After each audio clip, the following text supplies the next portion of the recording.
Hoje eu estou aqui com o engenheiro Amilcar Brunazzo e ele é especialista, né? Se aprofundou bastante no assunto de urnas eletrônicas e ele vai falar um pouco sobre isso. Então, Amilcar, eu queria que você se apresentasse, falasse sobre sua formação e falasse o que você acha importante hoje, a situação atual das urnas eletrônicas no Brasil. Olá, Daniel. Olá, todo mundo.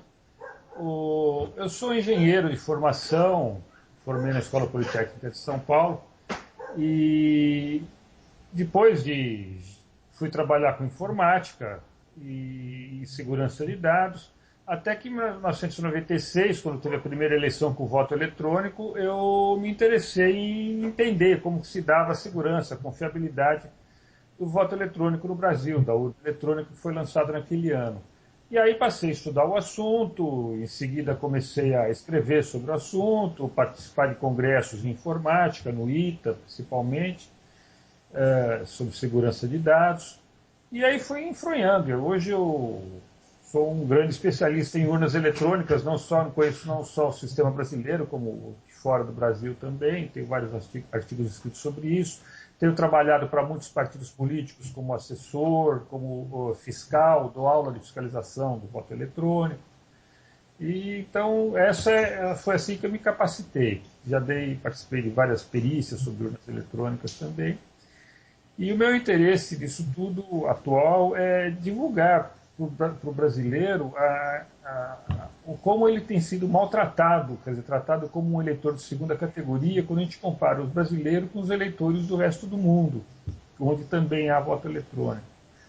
O brasileiro, por exemplo, não pode conferir se o conteúdo do seu voto, o voto eletrônico, né, chamado registro digital do voto, contém o seu voto de fato. No resto do mundo pode. Então essa é a minha principal vontade agora, é fazer o brasileiro entender a realidade que existe por trás dessa propaganda que se fez em torno da urna eletrônica brasileira. Inclusive, Amilcar, a primeira vez que eu me lembro que eu soube, né, de você, acho que você se recorda, teve uma reportagem da Band de 2008, era sobre Caxias, lá no estado do Maranhão, que Maranhão, me houve, lembro. houve umas fraudes, e aquela reportagem me impressionou porque realmente as pessoas falando que não viam a foto do candidato na urna, né? Uhum. Depois um vereador parece que foram 15 pessoas que votaram nele, mas estava como zero. Então, quer dizer, e naquela época que era o ministro Aires Brito, era o presidente do TSE, ele simplesmente não se pronunciou.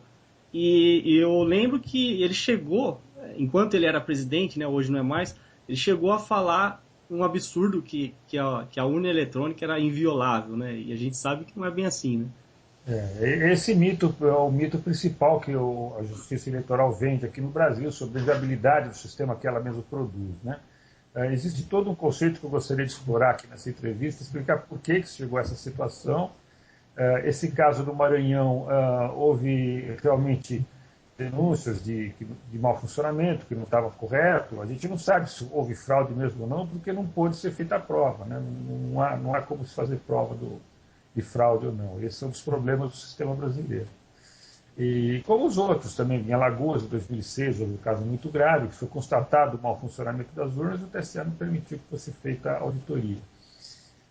E a situação é essa mesmo. A gente tem um sistema eletrônico de votação que não permite conferência do resultado. Nem quem desconfia, quer dizer, nem o candidato que perdeu consegue provar que houve fraude, nem o candidato que ganhou consegue ganhar que ganhou sem fraude, né? Provar que ganhou sem fraude. É um absurdo um sistema desse. Ele é rejeitado no mundo inteiro, ao contrário do que a maioria do pessoal pensa. Né? E tudo isso é consequência dos poderes da justiça eleitoral, que chama justiça eleitoral, mas na verdade é o administrador eleitoral no Brasil. Exatamente, é um absurdo. E aqui tem uma propaganda forte, como você falou, que é como se fosse uma solução moderna, né, confiável, mas, enfim. Agora, fazendo a pergunta direta, né, então,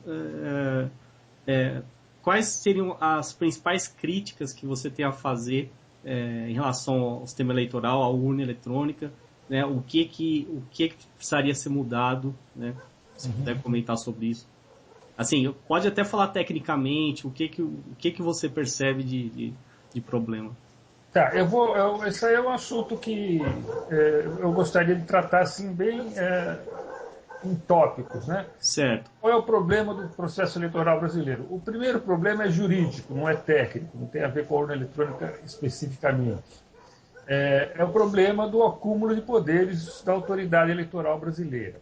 Só no Brasil ocorre isso, de a autoridade eleitoral ela ter as funções de administrativas, né, de administrar o processo eleitoral, normativas de regular o processo eleitoral através de resoluções, normas, e judiciário de julgar qualquer pendência dentro do processo eleitoral. Só no Brasil existe esse acúmulo de poderes, ou seja, no Brasil o princípio da tripartição de poderes, que foi desenvolvido principalmente a partir da Revolução Francesa, no final do século XVIII, ele ainda não chegou no processo eleitoral brasileiro. Nós ainda não temos tripartição de poderes no processo eleitoral brasileiro. E qual é a consequência desse acúmulo de poderes da autoridade eleitoral? É autoritarismo.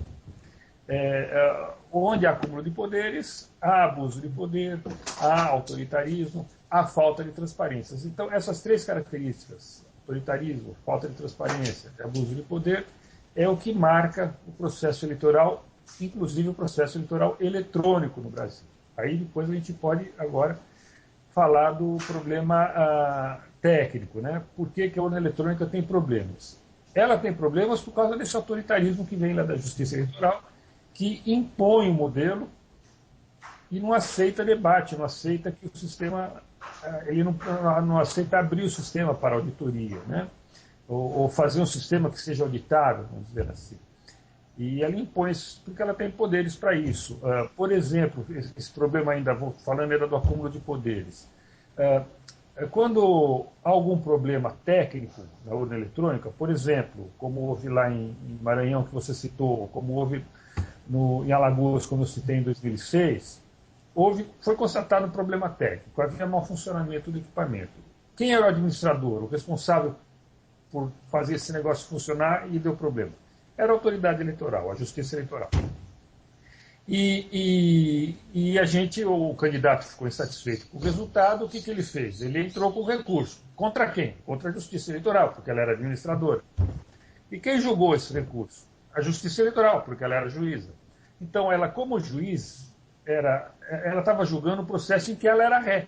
O próprio juiz é réu. O juiz que julga, ele é réu no sentido que ele é o administrador que ofereceu aquele sistema que não funcionou.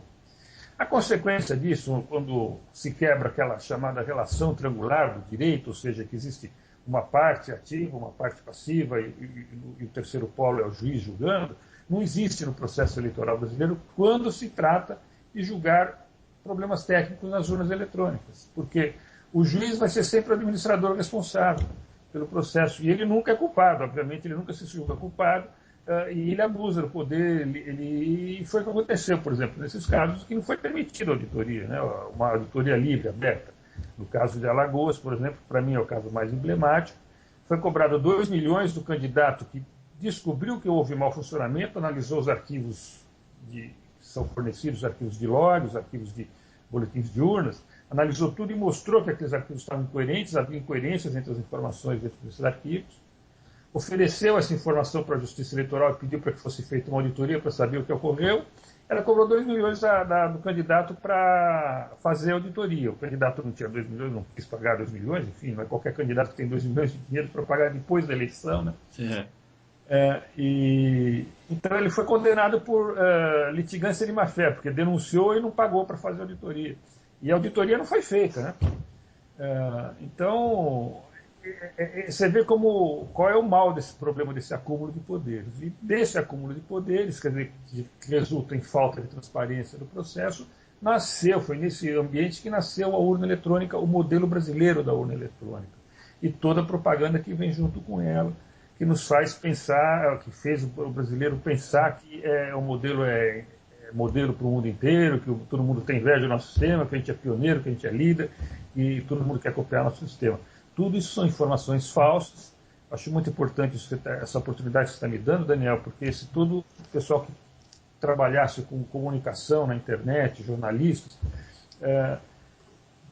se conscientizasse desse problema, a importância de fazer a contrapropaganda, porque esse autoritarismo, esse poder supremo aí da justiça eleitoral, eles acabaram construindo uma imagem que funcionou bem, né? 90% do povo aceita a urna brasileira, né?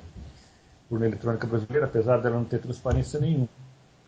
Exatamente. E eu fiquei impressionado com o seu relato do candidato ter que pagar para fazer a auditoria, quer dizer... E pagar um preço primitivo, né? 2 milhões para o candidato. Depois, qual é o candidato que você desconfia? Você descobre, você pede os arquivos, os candidatos têm, os partidos têm direito a pedir os arquivos digitais gerados no processo eleitoral. Né? São os arquivos de log, arquivos de boletins de urna, arquivos de registros digitais do voto. Analisando esses arquivos de cada urna, se encontrou incoerências. Aí fala, bom, eu não sei o que significa, se houve desvio de voto ou não. Né? Por exemplo, em Alagoas, tinha urnas que o arquivo de boletim de urnas dava uma quantidade de votos, o arquivo de log dava outra quantidade de votos totais. Né? Então, não sabia o que tinha acontecido. Aí você pede para descobrir o que aconteceu e fala, você tem que pagar 2 milhões, senão você não vai saber. Não, é praticamente inviabilizar, né? Agora... Eu acho, inclusive, interessante comparar o que aconteceu em 2006 em Ohio, nos Estados Unidos. A urna brasileira é fabricada por um fabricante chamado Diebold Procomp. É uma empresa americana. E ela fabrica urnas também lá nos Estados Unidos, ou melhor, fabricava. Né? Até em 2004 ela teve problemas na Flórida, não, foi como que é?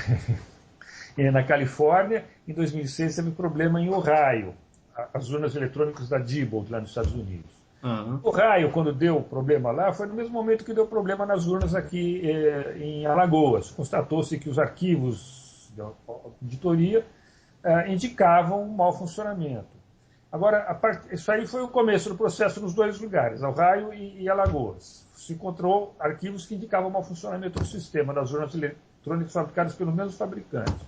São modelos diferentes, os deles lá são mais modernos que o nosso, a tela touchscreen é melhor, mas a estrutura lógica é a mesma dos 2 sistemas. E, bom, qual foi a diferença no procedimento? Em Ohio, a autoridade eleitoral, que não é a juíza, ela permitiu uma auditoria no processo, pagou pela auditoria, constatou que houve mau funcionamento no sistema e multou o fabricante. O fabricante foi banido da Califórnia em 2004, foi banido de Ohio em 2006. Não podia mais fornecer urnas eletrônicas nesses estados. Logo em seguida, o presidente da firma caiu e ele vendeu a parte de urna eletrônica. Hoje a Diebold não fabrica mais urna eletrônica nos Estados Unidos. Isso foi lá em Ohio. E aqui no Brasil o que aconteceu? Eles pegaram as urnas eletrônicas, separaram, porque estava um questionamento jurídico, compraram mais 6 mil urnas eletrônicas do mesmo fabricante para poder usar na eleição de 2008 e puniram o candidato que denunciou o problema. Né? O contrário, né? O contrário... Aqui o fabricante foi premiado com a compra de outras urnas. Quer dizer, deu defeito as urnas de 2006, que foram usadas em 2006, eles tiraram essas urnas de circulação, compraram 6 mil para pôr no lugar. E... Enfim, o cara foi premiado, o fabricante. Né? Não, essa empresa só fabrica urna eletrônica hoje em dia no Brasil, só continua fabricando aqui. Nos Estados Unidos ela fechou, encerrou, porque... E as urnas eletrônicas que a gente vai usar nas eleições de 2012 são essas desse mesmo fabricante?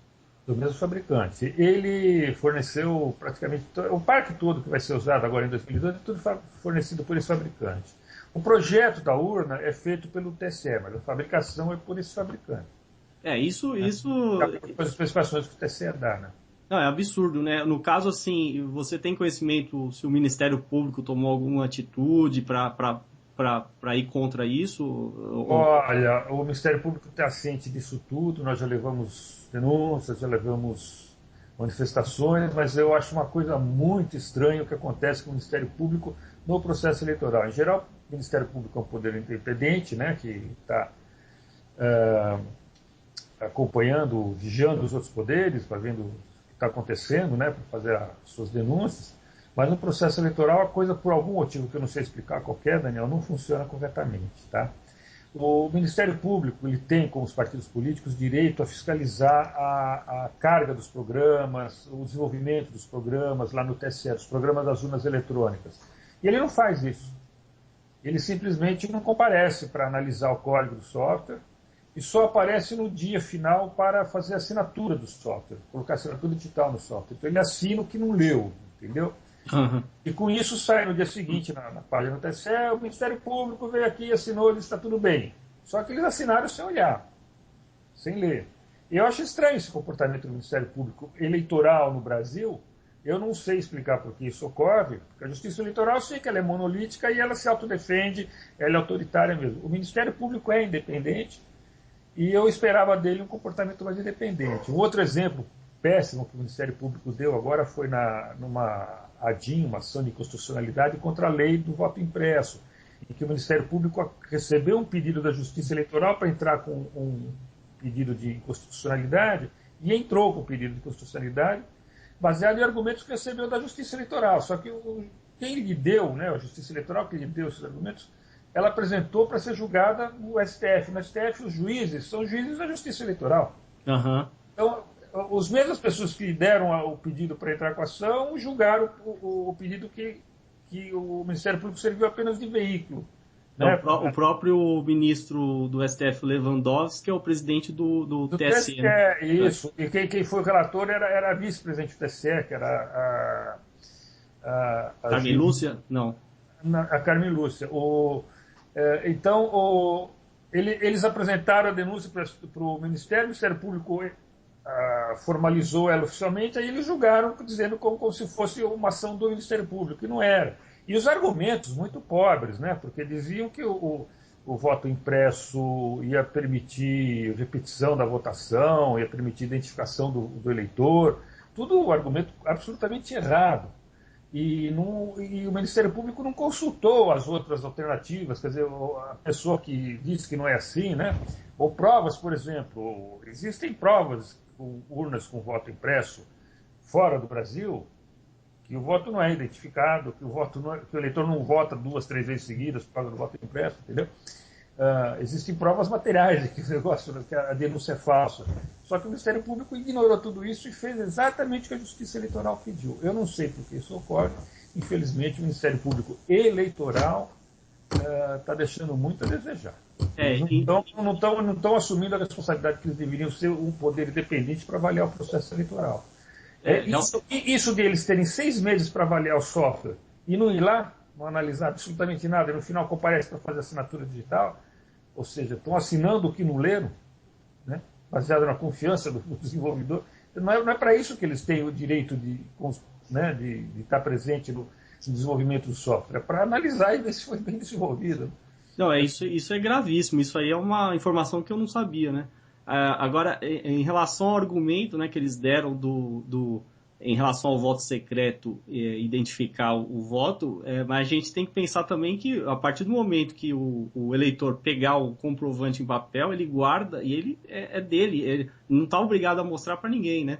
E tudo que a gente faz na vida, você recebe um comprovante para... Mas não é bem isso não, Daniel, o problema não é esse. Realmente, se você entregar o comprovante para o eleitor levar para fora da sessão eleitoral, há o problema de identificação. O eleitor pode depois comprovar, aí ele fica sujeito à coação, né, ou ele pode vender o voto. Tá. Mas isso, quando a gente fala de voto impresso, que está escrito na lei, foi declarado inconstitucional, não é nada disso. O eleitor não leva absolutamente nada para fora. Ah, entendi. No caso da lei brasileira, o eleitor nem pega na mão, ele vê através de um visor. Tá? Ele vê o voto impresso através do visor. No caso da urna argentina, que eu acho que agora é o modelo mais avançado que tem, é o modelo argentino de urna eletrônica, o eleitor pega na mão, mas ele pode ver, pode conferir se está gravado direito o registro digital, e depois ele tem que pôr numa urna para ir embora. Enquanto ele não puser na urna, não vale voto. Ah, entendi. Se ele levar para fora, o voto dele não conta. Entendi. Eu estava imaginando uma situação hipotética, é claro que eu não soube dizer assim como seria, mas agora eu entendi. Então ele pegaria o voto impresso e colocaria em uma urna que poderia ser usada depois para fazer uma contagem... Fazer auditoria. Paralela, né? Isso. Bom, eu comecei a falar do problema jurídico do processo eleitoral brasileiro, que é o acúmulo de poderes da justiça eleitoral. Uhum. Agora, isso gerou todo o resto do problema, que é a falta de transparência do processo. Bom, agora vamos falar do problema técnico. Por que a urna eletrônica brasileira tem problemas, né? Ou não é confiável? Qual é o problema da confiabilidade do modelo brasileiro eleitoral? A urna eletrônica brasileira, o modelo de urna, é chamado, no meio acadêmico, de Direct Recording Electronic Voting Machine, máquina de gravação direta, né? Máquina eleitoral de gravação direta. Grava o voto diretamente em memória digital. A abreviação é DRE, a gente chama máquinas DRE. Então, é o caso da urna eletrônica. Você vota e o voto é gravado no meio digital lá dentro dela. Tem uma memória lá dentro que fica gravado os votos. Esse voto gravado chama registro digital do voto. Ou seja, você vota, escolhe o teu voto é gravado num arquivo chamado registro digital do voto. No final da eleição, né, quando acabar, na hora da apuração, esses registros gravados lá são somados e dão o resultado daquela urna que chama boletim de urna, que é o resultado da soma de todos os votos, ou seja, de todos os registros digitais. Esse é o modelo da urna brasileira. Esse modelo foi descrito assim em 1990 nos Estados Unidos, né? O problema desse modelo, que a gente chama de primeira geração de máquinas de votar, é que o eleitor não sabe, não tem como saber, se o registro digital do voto contém o voto que ele viu. Porque uma coisa é o que você vê na tela, é o voto em potencial, vamos dizer assim. Você vê na tela da máquina aquilo que você quer votar, e você confirma. Depois que você confirma, o seu voto é gravado, um arquivo chamado registro digital do voto. Como você vai saber, você eleitor, se o que foi gravado no registro digital do voto é o seu voto? Uhum. Tá? O eleitor brasileiro não pode saber. É proibido. A Justiça Eleitoral não permite que o eleitor saiba o que foi gravado como sendo o voto do eleitor, não permite que o próprio eleitor veja o que foi gravado como sendo o voto dele. Tá? Uhum. Para contornar esses problemas, veio a segunda geração de máquinas eleitorais, que é as máquinas eleitorais que gravam o voto eletronicamente, mas mantém uma segunda gravação, um segundo registro do voto que o eleitor possa conferir. Tá? Esse segundo registro, normalmente, é o voto impresso. A urna grava o voto no registro digital e imprime o voto no papel. Então, cada voto vai ter duas vias. Vai ter uma via impressa e uma via digital. O eleitor pode conferir a via impressa. Ele pode ver que a via impressa, ele vê o que está gravado. Né? Certo. Essa do registro eletrônico é que ele não vê o que foi gravado. Aí esse voto impresso, que o eleitor viu, a gente chama de voto impresso conferível pelo eleitor, né? O eleitor pode conferir que é o voto dele, é guardado numa urna comum. Após a eleição, se pode fazer uma auditoria, se a soma dos votos impressos é igual à soma dos votos eletrônicos. Tá? Essa é a chamada segunda geração de máquinas de votar, que está sendo usada no mundo inteiro, menos no Brasil e na Índia. Só o Brasil e a Índia ainda mantêm máquinas de primeira geração. Uhum. Que não dá para o eleitor conferir o registro. O resto do mundo está exigindo, onde está sendo implantado sistemas eleitorais eletrônicos, né, de voto eletrônico, estão usando sistemas assim, de segunda geração, que a gente chama. Uma variação do sistema de segunda geração, uma alternativa. Em vez da urna imprimir o voto, também pode ser feito o seguinte: o eleitor escreve o voto à mão, numa célula, preenche os campos, né, coloca num scanner. O scanner lê o conteúdo do voto e apresenta na tela, e o eleitor confirma. Então, o voto vai existir a via material escrita pelo eleitor, que é o voto material, e depois o scanner que ele confirma é gravado no registro digital, ou seja, continua tendo duas vias do voto. Uhum. Então, essa variação, ou com o scanner, ou com o voto sendo impresso pela urna eletrônica, é o que se usa no resto do mundo, hoje em dia, fora o Brasil e a Índia. Certo. Então, os equipamentos de segunda geração são esses que permitem que o eleitor veja o registro do voto. E depois, esse voto que o eleitor viu, de fato, conferiu, é usado para fazer a auditoria do voto eletrônico. O voto eletrônico ele é rápido na apuração. O problema do voto eletrônico em máquinas de primeira geração, como as urnas brasileiras, é que não permite você saber se ele está somando rápido, mas você não sabe se está somando certo. Você não sabe se aqueles votos que estão somando são os votos mesmo. Exatamente. Não tem como fazer auditoria contábil do processo. É muita pretensão, né, da Justiça Eleitoral ela achar que todos nós, né, 190 milhões, tem que confiar plenamente nela e não exigir nenhuma... Quando ela fala que o sistema é invulnerável, ela está dizendo que os programadores, que são lá os funcionários dela, os operadores, enfim, quem carrega o software nas urnas, tudo, são todos anjos angelicais, né, seres angelicais que não vão fazer fraude nenhuma. Exato. Então, é 100% seguro, porque não existe sistema 100% seguro contra ataque interno, né? E principalmente quando você não pode auditar o resultado, então é que é menos seguro ainda, porque quando um sistema que você possa auditar o resultado, possa conferir se a soma foi bem feita, independente do software que está na máquina, mesmo que alguém faça a fraude interna, você faz a auditoria e descobre pelo resultado, né, que deu diferença do que devia dar. Mas se não tem como conferir o resultado, você não tem como saber se houve fraude ou não, né? É o sistema que o brasileiro vota é assim. Hoje, o sistema que o brasileiro vota, o voto é secreto para o próprio eleitor, ou seja, o eleitor vê o voto na tela, confirma, o voto é gravado, o que é gravado ele não pode ver, é secreto para o eleitor não pode ver o que foi gravado como sendo o seu voto. Certo. E esse voto que ele não viu é somado e dá o resultado eleitoral. E a gente, né, acredita. Agora, Amilcar, eu queria lembrar aquele episódio que se eu não me engano, o TSE convocou. Bom, saiu noticiado assim, convocou alguns hackers para testar a urna eletrônica, mas ali me pareceu um teatro, né? Porque pelo que eu ouvi de um relato que saiu na mídia, é como se apresentasse, uma caixa preta e falar, tenta invadir ou tenta violar, né? Mas aquilo lá não foi conclusivo, né? Não, isso daí, olha, eu conheço bem esse processo, porque ele foi iniciado por mim. Tá? Ah, sim. Então...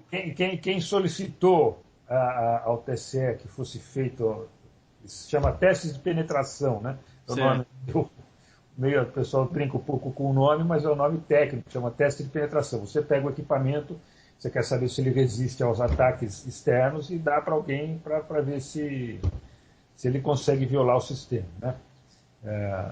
Então, o nome técnico se chama teste de penetração, é previsto inclusive em normas técnicas de segurança de dados, que se faça um teste de penetração. Então, nós solicitamos, foram 3 partidos que solicitaram. Primeiro foi o PDT e o PT, e em seguida o PL, na época era PL, né, aderiu ao nosso pedido. Então, os 3 partidos solicitaram que fosse permitido o teste de penetração por nós, quer dizer, que desse as máquinas para que nós pudéssemos testá-las, né. Bom, o negócio foi totalmente distorcido pela Justiça Eleitoral, novamente por causa daquela questão do autoritarismo. Nós solicitamos que os testes fossem feitos dirigidos por pessoas independentes da Justiça Eleitoral e que a Justiça Eleitoral pudesse assistir todos os testes, ou seja, tudo que a gente fosse fazer na máquina, eles estariam acompanhando para ver o que a gente estava fazendo. Eles não aceitaram essa condição. A condição deles foi o seguinte: vocês só podem testar o que a gente deixar, o que a gente não deixar não pode. Então eles puseram um monte de limitações no teste. Só podia trabalhar durante 3 dias, de horário assim, você só podia usar programa não pirateado para poder... pirateado não é exatamente pirateado. Quem ataca sistemas costuma desenvolver seus próprios programas de penetração. Isso não podia ser usado, você tinha que ser usado programas comerciais, para analisar e tentar atacar, entendeu? Tinha um monte de limitações. Olha, o resultado é o seguinte: no mundo já houve testes de penetração em urnas eletrônicas, diversos testes, uma dezena deles. Os testes que foram livres, em que a pessoa pegou a máquina, né, os interessados em atacar, pegaram a máquina, estudaram, tiveram sucesso, ou seja, eles conseguiram invadir as urnas eletrônicas. Teve 2 testes que não foram livres. Foi o teste feito na Índia e o teste depois feito no Brasil. Quando nós solicitamos para o TSE para fazer esse teste, o TSE enrolou durante 3 anos, ele não respondia, ele não permitia.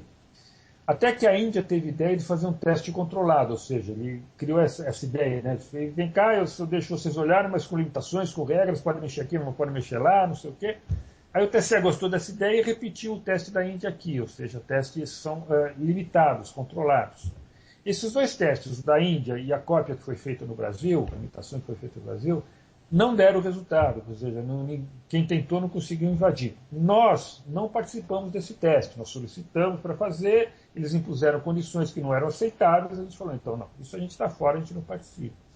Aí eles chamaram funcionários públicos, foram funcionários do Ministério Público, da Marinha, do Justiça do STF, da Procuradoria-Geral da República, enfim, eles chamaram funcionários públicos, que não eram hackers, eram funcionários públicos, para fazer os testes. E eles não conseguiram testar dentro das limitações que eram impostas, nenhum deles conseguiu penetrar.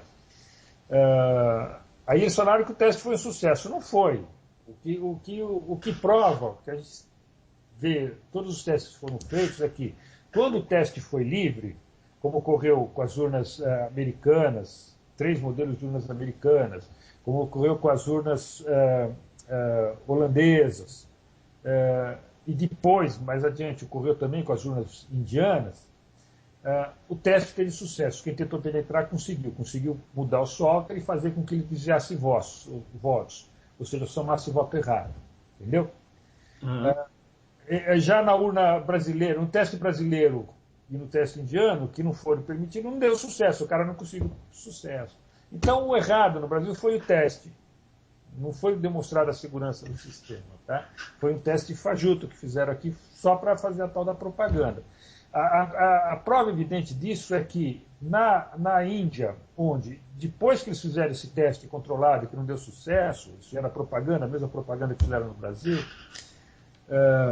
alguém pegou uma urna indiana, levou para Princeton, na Universidade de Princeton, na Califórnia, Estados Unidos, fizeram o teste livre, né, tentaram atacar e atacaram e tiveram sucesso. Ou seja, a urna indiana foi atacada sob o teste controlado, não deu sucesso, foi atacado sob um teste livre, teve sucesso o ataque.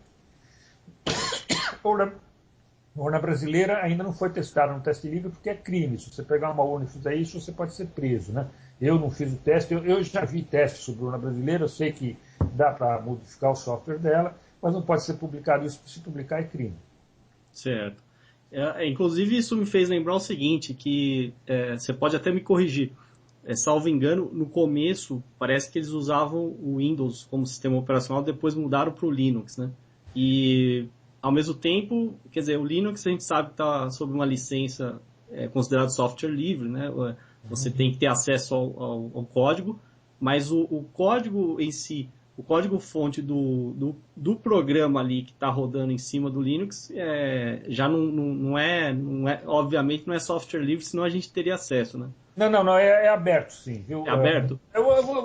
Vamos agora entrar um pouco mais nessa questão do software, porque também se engana muito os brasileiros com essa questão do software. Bom, primeiro é o seguinte, o primeiro modelo de urna brasileiro usava um sistema operacional chamado Virtuos, que era um DOS melhorado, era um DOS antigamente, né, melhorado, que tinha multitarefa.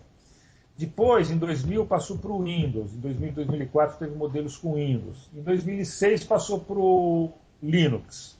Tá? Certo. Então, a partir de 2006, a partir de 2008, todas as urnas têm agora o sistema Windows. Isso é o sistema operacional.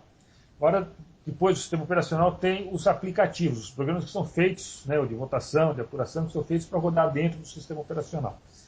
Esses programas são teoricamente abertos. Tá? Os partidos políticos e o Ministério Público e a OAB têm direito, 6 meses antes da eleição, ir ao TSE acompanhar o desenvolvimento desse software. A gente só não pode pegar cópia dele e levar para casa para estudar. A gente tem que olhar lá dentro do ambiente deles. Tá?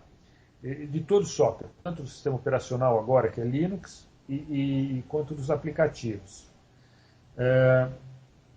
O problema dessa cerimônia é que não funciona na prática, só funciona na teoria. Primeiro, o Ministério Público e a OAB, que tem direito de ir lá olhar, nunca foram.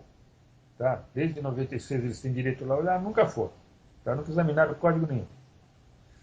Dos partidos políticos, apenas 2 vão, que é o PDT, através de mim, da minha equipe, e o PT, que tem um Brunazzo lá também, um cara equivalente ao Brunazzo lá no PT, que também questiona o sistema e vai lá avaliar. Então, e nós vamos lá examinar e constatamos que, na prática, não dá para examinar o código, porque existem uma porção de limitações à análise de código. Por exemplo,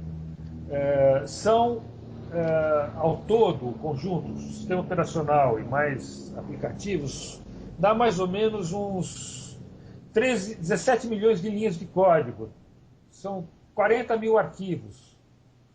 Uhum. E eles estão mudando esses arquivos constantemente. Apesar de a gente ter 6 meses para analisar, na véspera de completar os 6 meses, quando é feita a compilação do sistema, eles estão mudando os programas. Então eu examino tudo durante 5 meses, quando eu vou lá analisar, eles mudaram 2, 3 linhas. 2, 3 linhas é suficiente para mudar tudo. Uhum. Então não dá para a gente controlar. E eles não dizem o que mudar. Tá?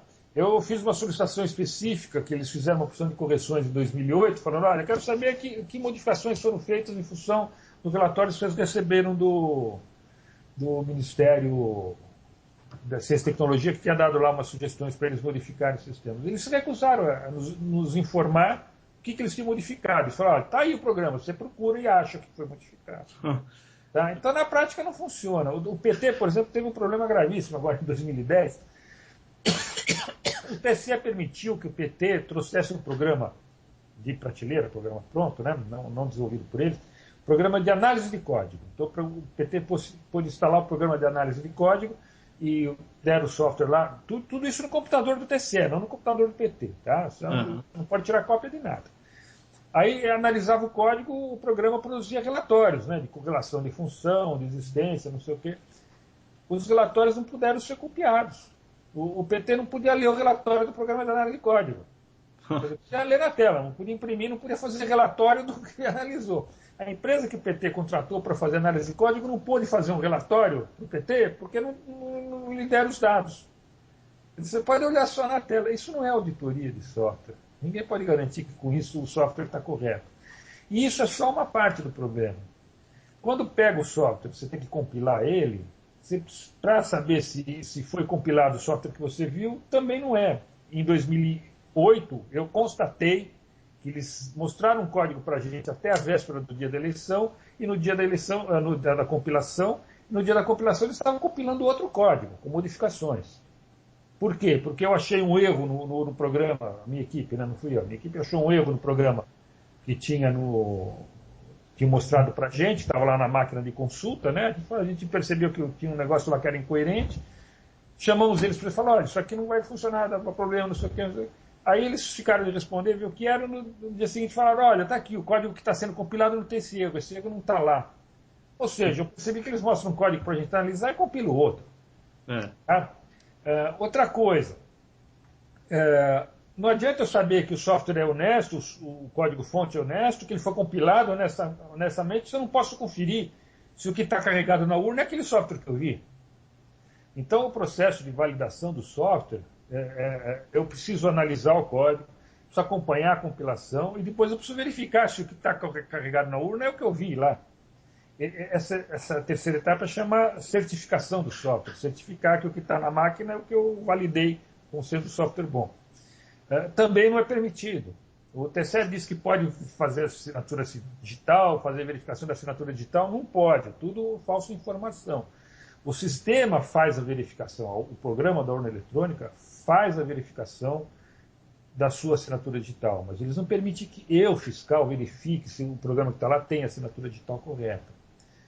Então é perfeitamente possível você fazer um programa que desvie votos e que diz que a assinatura digital está correta, né, faz autoverificação. Enfim, o processo de validação do software,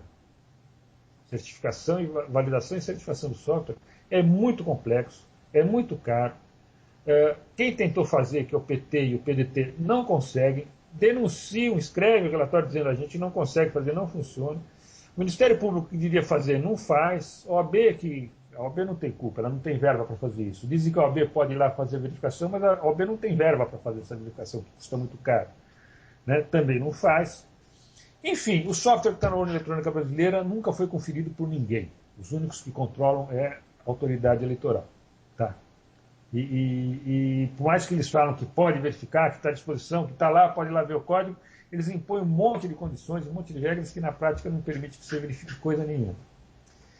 Este problema de que não dá para garantir que o software da urna está funcionando corretamente, e em 2006, em Alagoas, não estava funcionando corretamente, deu um monte de defeito no software, em 2008 voltou a dar um monte de problema,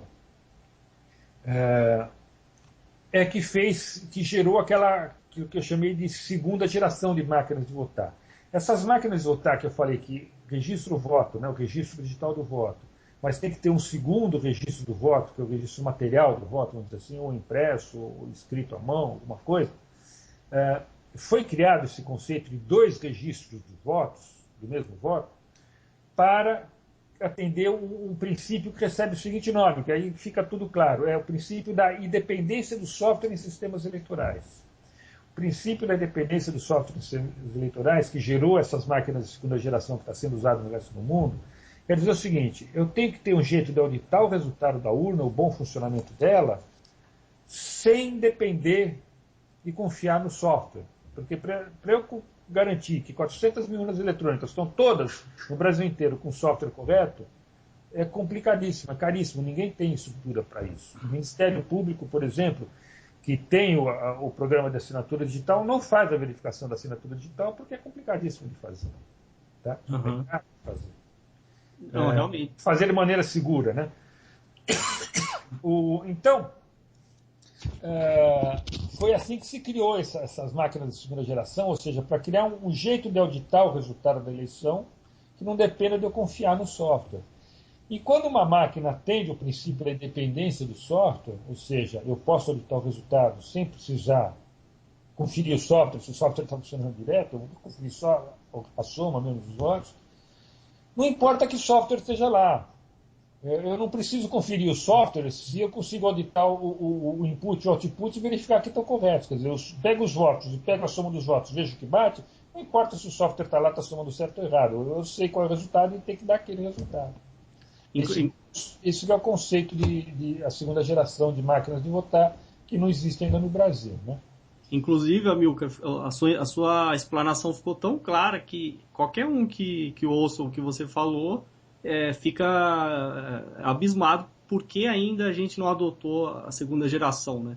E então, assim, poderia ser feita essa verificação. Eu fico imaginando até se eles não têm o medo de adotar essa segunda geração, confirmarem que está com problema, e aí isso vai gerar um verdadeiro comprometer todo o sistema, inclusive levantar dúvidas sobre eleições anteriores, né? Daniel, você pegou, eu não falei, mas você pegou exatamente o X da questão.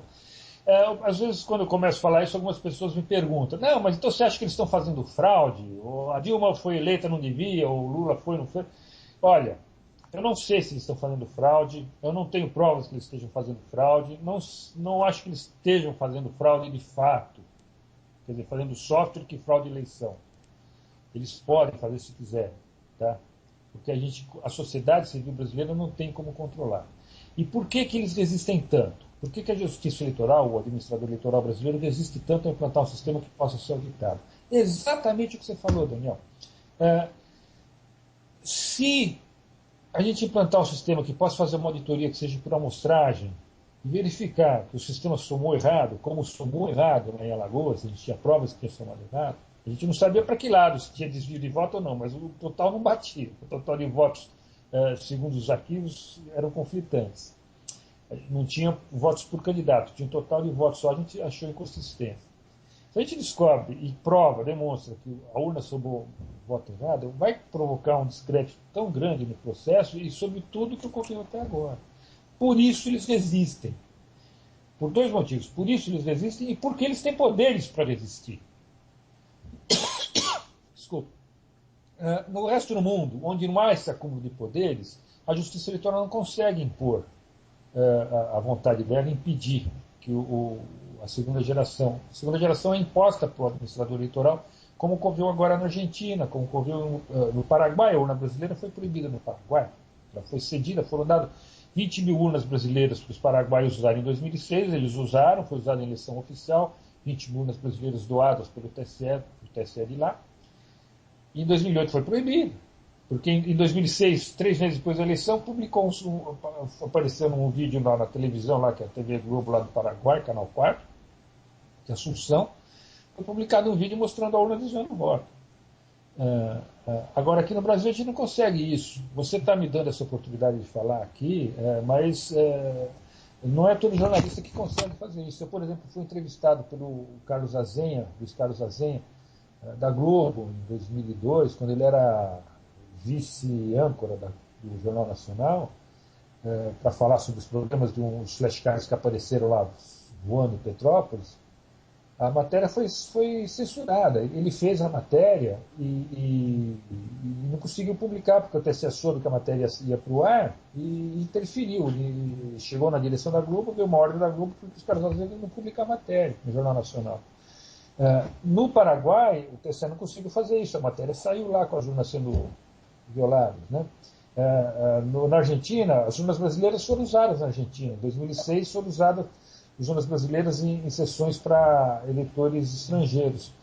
E lá na Argentina, o eleitor estrangeiro pode votar em alguns casos, na eleição municipal. Então, foram feitos os testes, tudo, foram feitas as críticas, e o sistema foi abandonado. Aqui no Brasil, a gente não consegue fazer a crítica ser publicada. Essa matéria que você citou da Band é uma exceção que escapou aí. E foi para o ar e causou um baita no estrago lá. Eles essa matéria. Inclusive, na época, eu fiquei impressionado com essa matéria, eu não esqueci, e depois eu achei estranho, porque ninguém falou mais nada, né? Isso, eles abafam muito. Então, esse poder que a autoridade eleitoral tem no Brasil, ela não consegue levar para fora do Brasil, e lá fora aparecem os problemas das falas. Aqui, eles continuam escondendo tudo. Tá? Por isso que o eleitor brasileiro ainda tem essa imagem de que o sistema é confiável, é seguro, é o melhor do mundo. O brasileiro pensa que a urna eletrônica brasileira é modelo do resto do mundo. Ela foi abandonada no resto do mundo, foi rejeitada pelo mundo inteiro. Mais de 60 países, Daniel, vieram ao Brasil conhecer a urna eletrônica brasileira, estudar, alguns levaram para testar. E todos rejeitaram, não tem ninguém que use o modelo brasileiro de eletrônica. Até o Paraguai, né? O Paraguai, que é famoso por falsificar, né? Até eles rejeitaram, né? Isso. Então, acho assim incrível, né? O brasileiro é muito manso nesse aspecto. Eu vi agora, gostaria de falar, se me der a oportunidade, de falar dessa Claro. que eu tive na Argentina agora, e eu tive lá em outubro para acompanhar a eleição com a urna eletrônica de lá. O modelo novo que surgiu lá na Argentina. E é incrível como eu que já analiso já conceitualmente, já conheço bem os detalhes técnicos, né, de segurança, confiança e transparência, já vou analisando o X da questão. É incrível como a diferença como o eleitor brasileiro é desrespeitado pela justiça eleitoral, né, comparado com a Argentina. Para você ter uma ideia, essa urna argentina a gente chama de urna, mas na verdade ela não é nem uma urna, ela não acumula votos. Né? Ela permite que o eleitor argentino ele vota na máquina, né? É uma tela grande, uma tela de 23 polegadas, bem maior que a tela brasileira, né? Da urna brasileira, uma tela grande, touchscreen, que o eleitor vai pondo o dedo na tela e escolhendo o voto. Então o eleitor pode votar pelo nome do candidato, pode votar pelo número do candidato, pela foto do candidato, até pela cor da logomarca, lá do símbolo do partido, né? Ele põe o dedo lá na marca do partido e vota. Entendeu? Ele não precisa escrever nada, o eleitor. Não tem teclado, na máquina argentina não tem teclado. Por exemplo, esse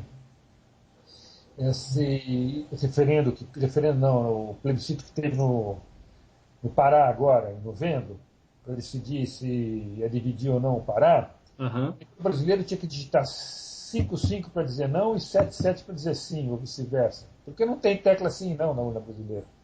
É, absurdo, né? Na Argentina, como é na tela, ele escreve um botão sim, um botão não e você vota. Faz uma consulta qualquer, você põe lá. Então é muito mais amigável a urna argentina brasileira. Para o eleitor votar é muito mais simples.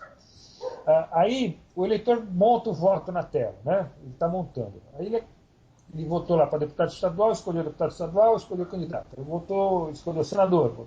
É o eleitor que escolhe a ordem dos candidatos a votar. Porque no Brasil você é obrigado a votar, né?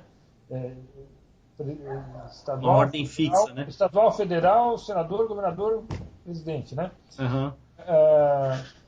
Lá não. Lá você escolhe o que você quer votar, a ordem que você quer, e aí você vota para deputado estadual, depois escolhe o presidente, aí você não gostou, você volta para trás, escolhe de novo, reapaga, refaz. Aqui não. Aqui depois que você confirma o voto para deputado estadual, você passa para votar para deputado federal, você não pode mais votar para trás. Não, quero mudar meu voto para deputado estadual. Não pode. Na Argentina pode. O eleitor pode escolher à vontade o voto e mudar a hora que quiser. Bom, e depois de ter votado, o voto é gravado, cria o tal do registro digital do voto. A diferença é que lá o registro não fica gravado na urna, não é uma memória dentro da urna, um disco lá que tem gravado, qualquer disco, nada disso. É uma cédula em papel que tem um chip embutido dentro dela. O voto é gravado nesse chip e é impresso na própria cédula. Então, o eleitor fica na mão com uma cédula que tem impresso o voto que ele escolheu, completo, né, todos os candidatos, e ainda tem um chip, ele está gravado o registro digital do voto. Ou seja, as duas vias do voto, o registro digital e o registro impresso, estão no mesmo documento. Aí o eleitor vai e coloca isso dentro de uma urna, né, antes de sair. E se ele levar o voto para fora, para mostrar para alguém, o voto não é voto. Ele não pôs na urna, não vai ser contado. Uhum. Se depois que ele votou na máquina, imprimiu o voto, ele vê que o voto impresso é o dele, mas ele é um cara como eu, ele fica falando, mas será que o registro digital é mesmo que igual ao impresso? Eu, por exemplo, sou um cara muito desconfiado. Está escrito aqui, meu voto é esse, mas de repente o voto digital é outro e vai somar o que está gravado no digital. O eleitor argentino pode conferir, veja bem, antes de sair do local de votação, ele pode conferir se o registro digital do voto tem o voto dele. Como ele faz isso? Ele vai numa máquina qualquer, que tenha lá no local de votação, tem mais de uma máquina por local de votação, ele aproxima só, ele não precisa nem enfiar dentro, ele só chega perto com o voto dentro da máquina, o voto que está gravado no chip que está na mão dele aparece na tela. Olha. Se ele vê na tela o voto igual que está impresso no papel que está na mão dele, ele sabe que o registro que está gravado naquele chip é o voto dele. Uhum. Ou seja, tudo isso dentro da sessão eleitoral. O eleitor pode fazer isso dentro da sessão eleitoral. Depois que ele viu, conferiu, imprimiu e está satisfeito, aí ele enfia dentro da urna, que está na mesa do mesário, né? Os fiscais ficam olhando lá que ninguém está pondo voto lá dentro. Ele vai embora, não leva nada com ele não leva voto com ele para fora. Tá? Então, o eleitor argentino, se no meio disso tudo, antes de ele depositar o voto, ele chegou na maquineta lá para conferir e olhou e falou, não, me arrependi, não quero mais esse voto. Ele rasga essa cédula, joga no lixo, e pede outra virgem do mesário e vai e vota de novo. Então, ou seja, o eleitor argentino tem direito a refutar o registro do voto. Ele vê o registro do voto, se ele não concordar, ele refuta, fala, isso eu não aceito, eu quero votar de novo.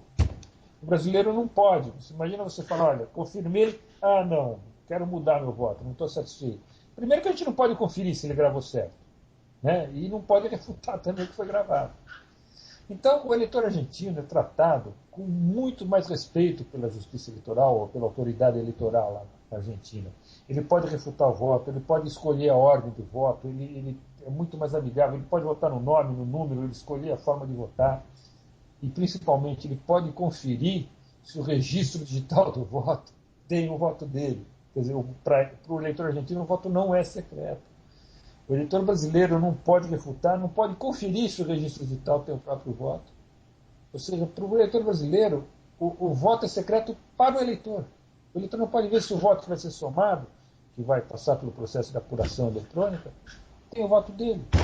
E isso, eu falo, isso porque o voto aqui é obrigatório, né? Então a gente não tem nem... É quase que uma ditadura isso, né? Porque você tem que se amoldar ao esquema deles e não pode nem contestar, né?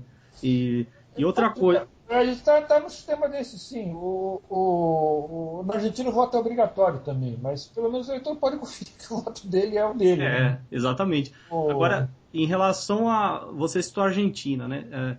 Eu já vi que o modelo da Argentina é excelente, mas tem algum outro país que você acha que merece elogios ou o modelo da Argentina, se fosse adotado aqui, quer dizer, seria o melhor possível, assim? Olha, hoje eu considero o modelo argentino o melhor que tem, tá? Mas existem outros aceitáveis também. Na Venezuela, desde 2004 se usa, apesar de toda a crítica que se faz ao Chaves, na verdade é porque se faz muita crítica ao Chaves, a OEA, a Fundação Carter, não confiavam muito no Chaves, não aceitavam que ele fizesse um sistema... deixa eu explicar melhor aí. A urna eletrônica brasileira, o Brasil é pioneiro no seguinte aspecto: o Brasil foi o primeiro país do mundo a usar a urna eletrônica em 100% do eleitorado. Isso foi em 2000. O Brasil não foi o primeiro país a usar a urna eletrônica. A Holanda começou a usar em 92, 93, a Índia começou a usar em 96, em 94, antes do Brasil. Mas o Brasil foi o primeiro país que fez a urna eletrônica em 100% do eleitorado. Todos os eleitores votavam com urna eletrônica.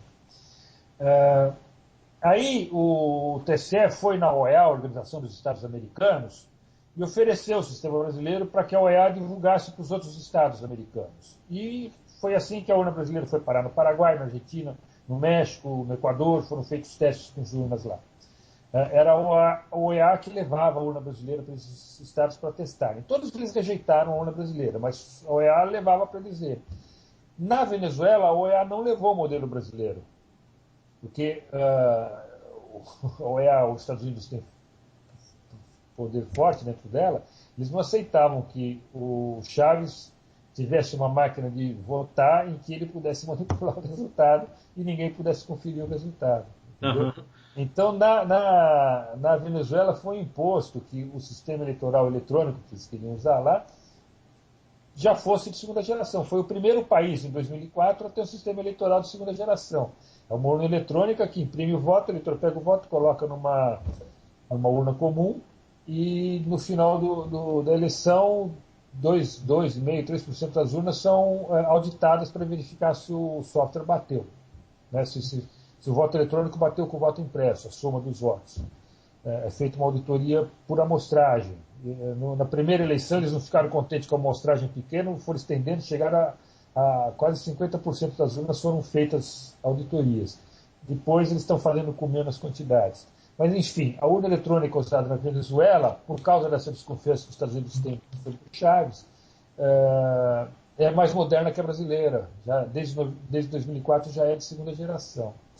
Existem outras urnas também, por exemplo, na Espanha, eles não usam o voto eletrônico lá, que é proibido, mas tem uma fábrica de urna eletrônica que faz urna eletrônica com ou sem voto impresso, depende de quem quiser.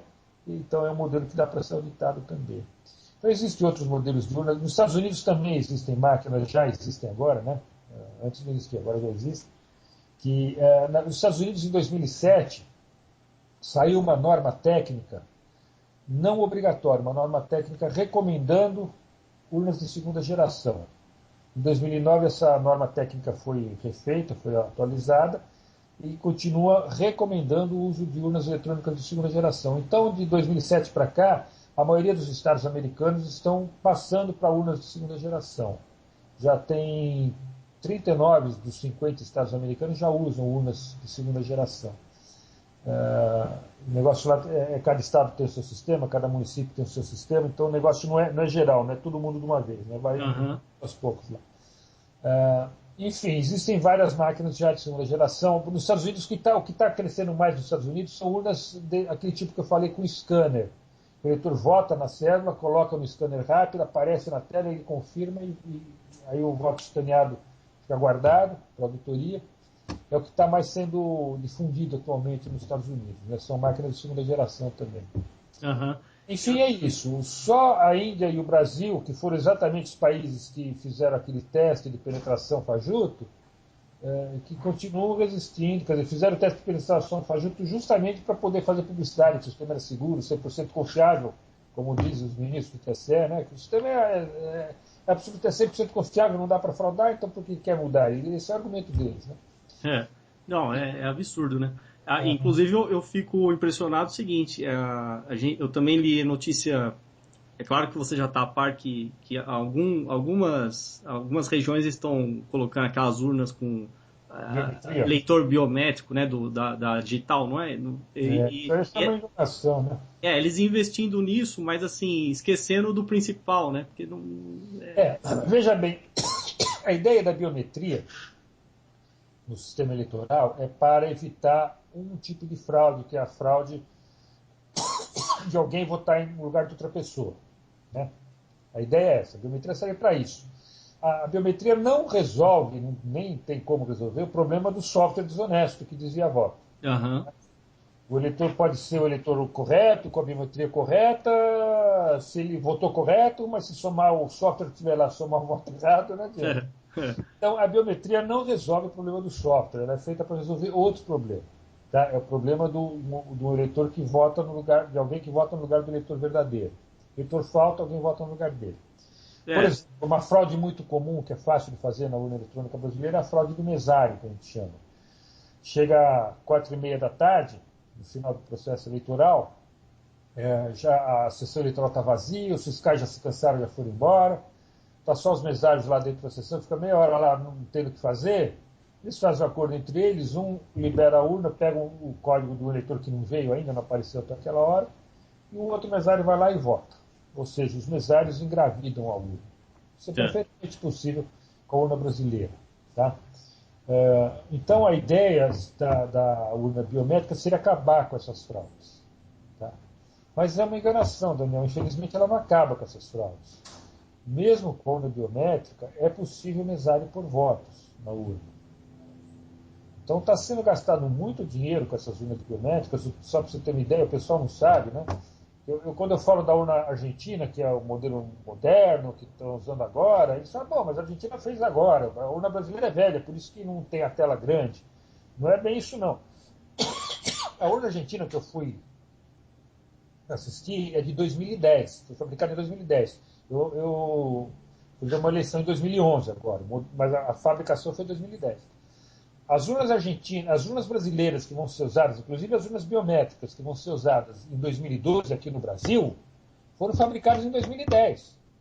Ah, tá. Elas são novas. O TSE comprou 300 e tantas mil urnas biométricas novas para usar agora. Não vai usar tudo, vai usar em 2012, né? É tudo máquina nova, não é máquina velha, não. A urna brasileira com aquela tela pequenininha de 6 polegadas, com teclado só numérico, é arcaico parece uma carroça, né? Carroça perante a urna argentina, né? Que tem... a urna argentina parece o iPhone, né? Que você passa o dedo, vai pondo, digitando assim. E a urna brasileira parece aquele telefone de teclado, que você é obrigado a apertar botãozinho e só pode apertar aqueles botãozinhos, não pode se comunicar mais que isso, né? Essas urnas arcaicas brasileiras foram fabricadas agora, em 2010, são modernas, são novíssimas. Tá? Vão ser usadas pela primeira vez em 2012. Então o TSE gastou uma fortuna para trocar todas as urnas por urnas biométricas, e a biometria não resolve o problema da fraude do mesário. Por que não resolve? Isso é um problema técnico muito simples, que é possível de escapar. Todo sistema biométrico ele é sujeito a falhas, ele pode dar o falso negativo que a gente fala, ele pode rejeitar a biometria de uma pessoa que é eleitor verdadeiro. O eleitor põe o dedo lá e não reconhece a impressão dele. Isso acontece com muita frequência. O TSE falava que ia ser 1%, mas na experiência em 2008, 2010, chegou a bem mais do que isso, 7% em média. 7% dos eleitores válidos que punham o dedo lá não tinham biometria reconhecida. Esses eleitores que o sistema biométrico não reconhece têm direito a votar. Então, o TSE não pode impedir eles de votar, porque a biometria da urna não funcionou. O que acontece? Então, o TSE está na resolução do TSE, o TSE publica toda a eleição as tais resoluções, que são as normas, as regras das leis, está escrito lá que quando o eleitor legítimo se identifica perante o mesário, põe o dedo e não é reconhecido, o mesário digita uma senha e libera o voto. Está escrito na resolução do TSE. Em 2010 está para 2012. Então, o que acontece? Chega às 4h30 da tarde, está uma sessão com urna biométrica. 4h30 da tarde, não tem fiscal, não tem mais eleitor, não tem mais nada. O mesário digita a senha que libera e vai lá e põe o voto, do mesmo jeito. Então, o que o TSE gastou de dinheiro com urna biométrica para não resolver o problema? É só dinheiro que ele está gastando à toa. Não resolve nada. O projeto da biometria no processo eleitoral tem as coisas cabulosas atrás dele. Por que o TSE gastou esse dinheiro todo? Para você ter uma ideia, o TSE comprou equipamentos caríssimos para coletar a impressão digital dos 10 dedos dos eleitores e está montando esse cadastro, com os 10 dedos, impressão digital dos 10 dedos dos eleitores, e foto de alta resolução. essas fotos que o computador traça e identifica qual é a pessoa só de analisar a foto. Tem que ser foto de alta resolução. Então você está montando esse cadastro, com os dados que ele está coletando. Ele está dizendo, olha, precisa do eleitor, por causa das urnas biométricas, para fazer um novo cadastro eleitoral. Ele está fazendo um monte de cidades aí, né? Já eram 60 cidades em 2010, agora já tem umas 300, 400 cidades que estão fazendo. Já tem até capital do estado fazendo isso. O que acontece? Você captura as 10 impressões digitais, está montando um banco de dados enorme. Veja, são 10 impressões digitais, 130 milhões de eleitores, dá 1 bilhão e 300 mil impressões digitais que você tem guardadas. Você precisa de um supercomputador, computadores enormes para guardar essa base de dados. E ela tem que ser segura. Né? Então o TCE está investindo um baita no dinheiro para montar essa base de dados e ele não usa. Daniel, você sabe quantas impressões digitais o eleitor vai testar agora em 2012? Os eleitores que forem votar em urnas biométricas, eles vão colocar um dedo indicador, se não reconhecer, eles vão colocar outro, se não reconhecer, o mesário digitar senha. O TSE só usa 2 impressões digitais e coleta as 10. Ele não usa foto de alta resolução. O título, você vai fazer o cadastro eleitoral para fornecer a biometria para o TSE, poder votar depois de número biométrica, ele bate a tua foto e te devolve o título eleitoral sem foto. O novo título eleitoral não tem foto. O TSE não usa essas informações. Ele está montando esse cadastro por outro motivo, Daniel. Ele não está montando esse cadastro para evitar fraude, porque ele não evita a fraude no mesário. Então você está gastando muito dinheiro nesse processo, não é para evitar fraude, ele está captando dado que ele não usa. Por que isso? Eu não vou entrar aqui em discussão por causa disso. O eleitor brasileiro é muito acomodado, não reclama do que está acontecendo, mas é um absurdo o que está acontecendo no processo eleitoral. Não, é revoltante. Daqui a pouco, passam uns anos, né, algum gênio lá decide que vai trocar a biometria por leitura da palma da mão e gasta-se mais milhões e milhões. Outro tanto, isso. Né? E outra coisa, Amilcar, só uma pergunta assim, mais futurista. Né? Qual que é a sua opinião sobre o voto pela internet? Você acha que no futuro a gente vai chegar nisso? Você acha que é algo viável? Primeiro tem um detalhe importante, o tal da cabine indevassável, né, Daniel? Desde já fazem 3 séculos, aí vai para quase 3 séculos, que se criou o conceito de cabine indevassável, ou seja, que o eleitor tem que votar num ambiente em que ele não possa ser coagido, né? O ambiente onde ele vota. Né? Com isso, não dá para fazer voto pela internet em casa. Por exemplo, se pudesse ter eleição pela internet aqui em casa, a minha casa é uma família grande, tem mulher, filhos, empregado, neto, tio, avô, né? Filho do empregado, não sei o quê, são 10 pessoas. Eu garantiria 10 votos para o meu candidato. Certo. Então, o voto pela internet não pode ser feito em casa, tem que ser feito em ambiente secreto, ambiente isolado. Você vai ter que ir até o local onde está esse ambiente para votar. Não, eu perguntei mais porque assim... Você vê que esse problema do sigilo do voto já complica. Não dá para fazer voto pela internet. Estou na praia no meu celular, digito no meu celular e voto e pronto, continuo na praia. Não dá, você vai ter que ir até o local para votar. Exatamente. Eventualmente poderia fazer que você não precisa ir até a tua cidade. Você pode votar na outra cidade, no escritório eleitoral que tiver na cidade que você está. Então, o voto em trânsito, vamos dizer isso. Isso é possível, voto em trânsito. Mas o voto pela internet ia ser complicado. E o voto pela internet tem um problema. Ele vai ser dependente de software. Ele vai ser de primeira geração necessariamente. Certo. Tá? Não dá para fazer, ou pelo menos seria complicadíssimo, fazer um voto pela internet de segunda geração, ou seja, que fosse independente do software, que eu pudesse auditar o resultado dependente do software que está rodando em todas as máquinas, né? Entre a que você vota até a máquina que apura. Enfim, o voto pela internet não tem solução técnica adequada ainda. Nos Estados Unidos ele foi proibido. Os Estados Unidos que saíram na frente com essa questão do voto pela internet, e em 2004 eles fizeram um grupo de estudo. Eles queriam implantar o voto pela internet, primeiro para os soldados que estavam em guerra, né, lutando pelo mundo inteiro, eles queriam que os soldados pudessem votar na eleição presidencial. Então, tentaram estudar um sistema de voto pela internet para os soldados e depois isso seria estendido para a internet geral para todo eleitor americano. Mas foi rejeitado o projeto, chegaram à conclusão que não há forma de fazer voto pela internet seguro. Não há. decisão de quem inventou a internet. Tá? Existem experiências com voto pela internet, acho que na Estônia, se não me engano, mas não é seguro. Também na Austrália, mas não é seguro. O voto pela internet, existem muitos softwares de votação pela internet que está sendo usado em eleições de instituições, né, de clubes, institutos, não sei o quê. Mas eles têm o seguinte problema. A parte conceitual é a seguinte. O voto eletrônico, puramente eletrônico, sem comprovação material do voto, ou seja, sem o duplo registro do voto, ou você faz um sistema que não garante o sigilo, aí você consegue fazer seguro. Garantir que a soma do voto está correta, mas sem garantir o sigilo do voto. Ou você faz um sistema que garante o sigilo do voto, mas aí você não consegue provar que ele está somando os votos corretamente. Aham. Então, essas duas condições, sigilo do voto e justa apuração, essas duas qualidades que o sistema eleitoral deve ter, não pode ser atendido simultaneamente com o sistema na internet.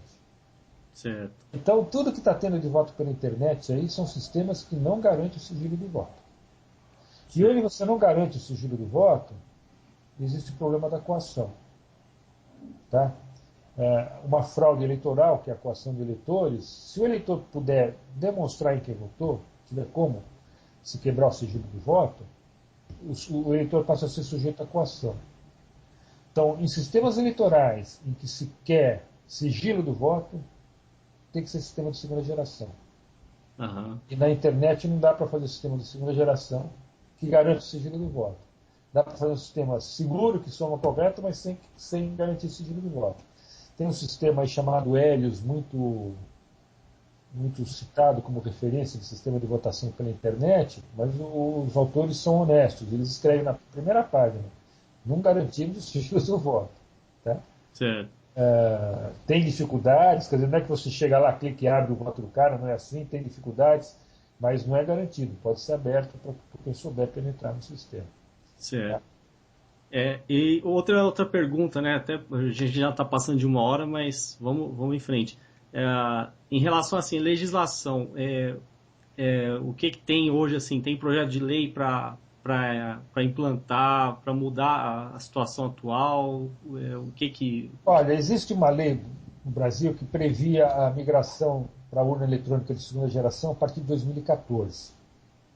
Foi uma briga aprovar essa lei, porque o TSE fez muita pressão no Senado, na Câmara, depois na Presidência da República.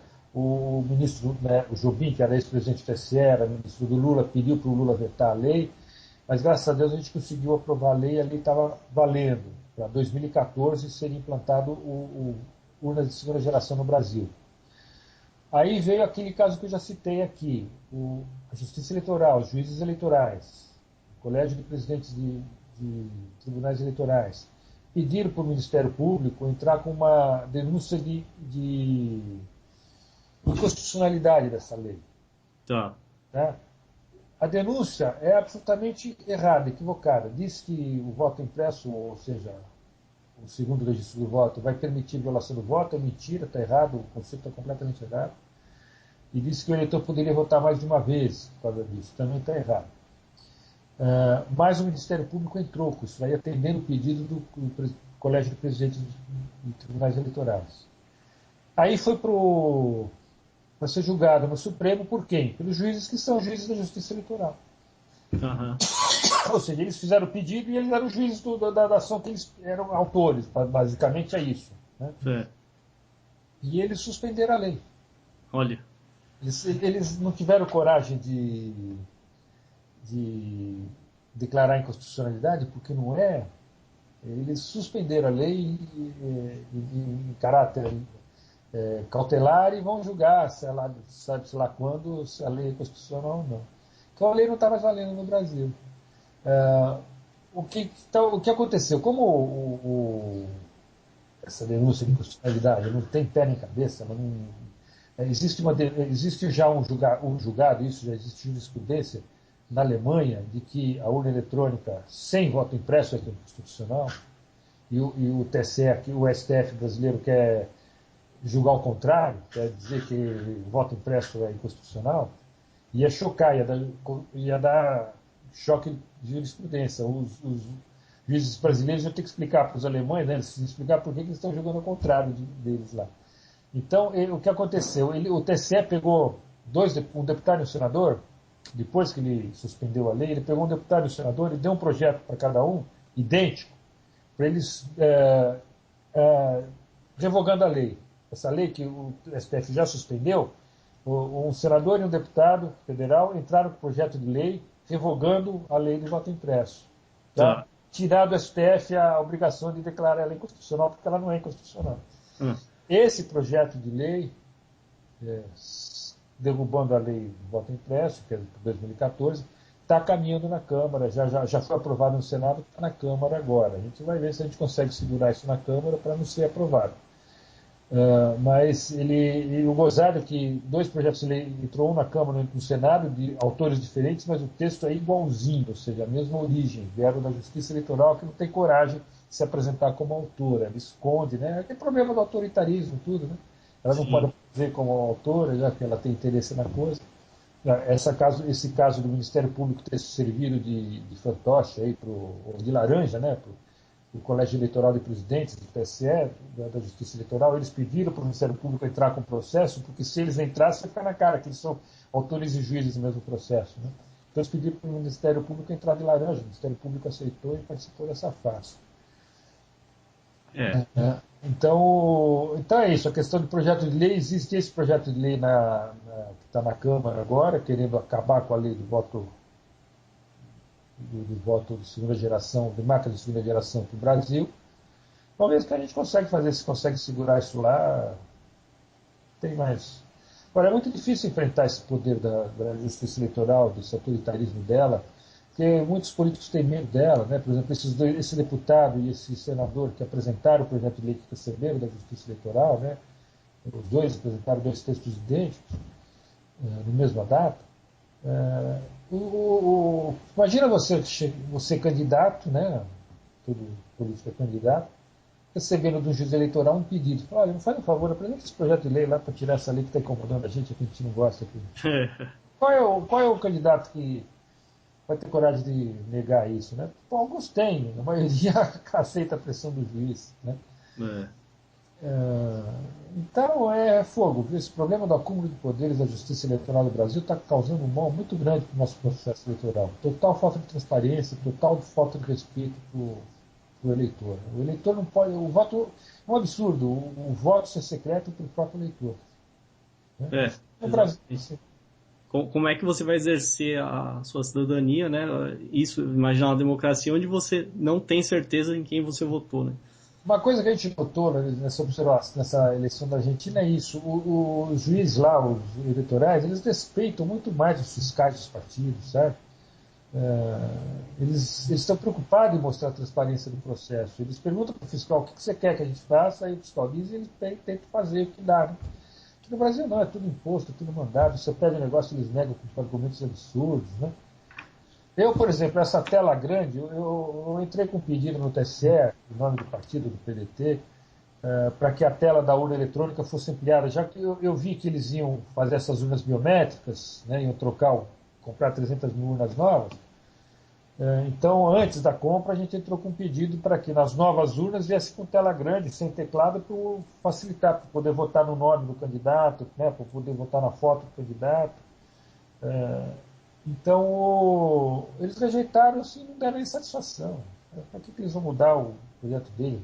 Vocês querem isso? Para nós não interessa, não vai dar trabalho para a gente mudar o software, sei lá o que eles pensaram. Né? Exatamente. E outra coisa que eu pensei da vantagem dessa tela grande, eu lembro quando eu fui votar, dependendo do ângulo, acho que ela tem um ângulo baixo de visão, né? Você não enxerga muito bem. Você imagina então, por exemplo, minha mãe tem catarata, quer dizer, ou algum idoso, né, que não enxerga muito bem, aquela telinha pequena, ele pode até, né, tinha que ser uma coisa mais acessível. A tela monocromática é sempre mais difícil de enxergar, né? Ela tem sempre esse problema da luminosidade. Todas as urnas têm um botãozinho atrás que você regulando aumenta ou diminui a luminosidade, né, da tela. Mas nem sempre está bem regulado esse botão, nem sempre o que é bom para um eleitor é bom para o outro, né? Dá esse problema assim, muito comum. Já uma tela colorida com mais informação, que você pode pôr votar no nome, ou votar no texto, ou votar. Você põe o dedo onde está escrito o nome do cara, né? Você não precisa votar. Enfim, tem mais opções, né? Aham. Bom, então, uma última pergunta, Milka. Qual que é a sua opinião sobre o voto facultativo, né? Você não acha que, assim, uma democracia, você não acha absurdo que o voto seja obrigatório, obrigar o eleitor a votar? Qual a sua opinião? Eu sempre fui contra o voto facultativo, isso desde comecei a pensar no problema na época de faculdade, né? Então, quando eu comecei a votar em 18 anos de idade, já se vão lá 40 anos, né? Mais de 40 anos, sempre fui contra o voto obrigatório. Sou a favor do voto facultativo. Ah, sim. Eu falei errado no começo, né? Não, eu sou contra o voto obrigatório, a favor do voto Sim, facultativo. sim, Eu sim. acho absurdo um dever obrigatório, né? Um direito obrigatório, né? Exatamente, algo que, né? Com certeza. Acho que Bom, ele tem argumentos, conheço pessoas sérias que defendem o voto obrigatório, porque por causa dessa marginalização, diversidade cultural que tem no país, gente muito mal informada, mas não, obrigar o cara a votar não está resolvendo. Né? Ele acaba vendendo voto, acaba sendo enganado. Eu acho que devia mais. Eu não gosto dessa tutela sobre o eleitor. Acho que mais tem que dar responsabilidade para eles e exigir que ele vote direito. Né? Quem quiser votar, vota. Quem exatamente. compreender a importância, vota. Quem não compreender, não atrapalha. Né? Exatamente. Só uma outra Tem que curiosidade que eu, dar, e tem que dar educação correta para todo mundo, né? Isso tem que dar. claro, Saúde, tudo. E o voto não ser obrigatório. com certeza. E uma outra curiosidade que eu tive agora, eu lembrei, assim, a gente estava falando sobre a questão lá do código-fonte, né, da urna, ou então as urnas de segunda geração, que permite uma segunda, né, apuração. E a gente nem tocou na questão também da transmissão dos votos e também na questão do servidor, que é quem vai receber os dados e vai computar isso, né? Quer dizer, é claro que a de segunda geração já resolve isso porque você tem um outro mecanismo de apuração, mas a É. gente também não sabe o que Sabe acontece. na Argentina como é que é? Quando na Argentina a apuração dos votos de cada urna é feita na sessão eleitoral. Ah, Então, tá. acabou a eleição, lá acaba às 18 horas, o, o mesário mesmo pega aquela urna com os votos e soma através da máquina. Ele pega aqueles votos, como eu disse, basta aproximar a cédula da máquina, que o voto aparece na tela. O mesário coloca em modo de apuração, chama os fiscais e vai encostando o voto desculpe, o voto na máquina e a máquina vai contando. Os fiscais vão vendo o voto que está impresso, igual o voto que está na tela, e vai vendo a soma que está certa. Então, a apuração é fiscalizada. Isso é outra diferença também no sistema argentino. O fiscal pode acompanhar a apuração. Aqui não. Aqui a urna eletrônica dá um resultado, chamado boletim de urna. O fiscal não tem como ver se aquele resultado é a soma dos registros de estado de voto. Não tem como. Lá na Aham. Argentina, a soma é feita na frente do fiscal. Bom, aí quando acaba a apuração, né, o mesário lá grava numa outra cédula dessa, que tem o chip embutido, ele grava o resultado numa cédula para transmitir. E grava enquanto as células tiverem e dá para cada fiscal. Cada fiscal leva consigo um papel, um documento que tem a quantidade de votos, né, daquela urna gravada no chip e impresso no papel. Aí ele leva isso para o local lá do partido e a Justiça Eleitoral, o fabricante, dá o programa de leitura do chip. Então, depois ele vai lá, encosta o chip e ele faz a totalização na casa dele, lá no escritório dele, do partido. Aham. Bater com a totalização da Justiça Eleitoral. Bacana. Aí quando esse resultado de cada sessão é transmitido pela internet. Eles vão lá, tem um computador ligado na internet, encosta o chip no computador e depois transmite para a totalização. Lá na central de totalização, o fiscal que estiver lá, que é outro fiscal, a hora que chega o resultado, eles imprimem e dão uma cópia para o fiscal. O fiscal ele recebe uma cópia do resultado antes dele ser transmitido, e lá na central de totalização, o fiscal do mesmo partido recebe uma cópia depois que o resultado chegou lá, transmitido. E aí ele vai levar lá para o escritório e vai verificar se um bateu com o outro. Entendeu? Certo. pôr isso para cada sessão eleitoral. Então, Interessante. lá o fiscal é muito mais respeitado. Quer dizer, o fiscal tem como conferir se a transmissão não, sabe, saiu um resultado aqui, chegou outro lá. Lá ele tem como verificar. Bacana. Não, é outra coisa. É, a gente teria que se inspirar nesse modelo, né? Bom, então, acho que é isso, né? Você quer fazer comentários finais, considerações finais, ou mais alguma coisa que faltou? Bom, Daniel, primeiro eu quero agradecer você por essa oportunidade, todo esse tempo que você está me dispondo, né? E te parabenizar você por ter tido sensibilidade para esse tema. Que esse negócio de falar que 90% da população brasileira aceita urna eletrônica é fogo, é difícil enfrentar esse número, né? Porque está todo mundo enganado, ninguém sabe o que está falando. Mas é um número que está aí, o pessoal aceita mesmo. Né? Então é preciso fazer essa divulgação e você se predispôs a isso. Eu agradeço essa oportunidade. E é importante tocar daqui para frente e tentar fazer o brasileiro conscientizar que ele, como eleitor, devia ter seus direitos mais bem respeitados do que vem tendo, né? Deve ser melhor do que é hoje. Sim, concordo. Não, eu que agradeço, né, o seu tempo e praticamente foi uma aula aqui, porque eu tô bem mais informado agora depois de ter ouvido você, né, Amilcar? E você quer deixar algum contato, seu site? Bom, nós tem um grupo aí que tenho dois grupos que trabalham comigo nessa questão do voto eletrônico. Um é um mais informal na internet, é um fórum de debates. O canal é www.votoseguro.org, sem o BR. Aham. Tá? Aí entra numa página, é uma página ainda antiga, modelo antigo, né? Nem blog é ainda. Mas de lá você pode chegar a maioria das informações atuais sobre o processo eleitoral brasileiro. Tem textos em português, textos em inglês. E o outro é um grupo que a gente chama de CEMIND, ou COMIND, é o Comitê Multidisciplinar Independente, é um grupo de 10 pessoas que está fazendo relatórios técnicos, jurídicos e técnicos sobre os processos eleitorais. A gente já fez o primeiro relatório sobre a urna eletrônica brasileira, acabamos de lançar agora o segundo relatório sobre as urnas eletrônicas argentinas, e vamos continuar o trabalho daqui para frente. Mas o trabalho do CEMIG se acessa também através do site do Voto Seguro. Ou seja, no Voto Seguro sempre vai ter um link para os relatórios do CEMIG.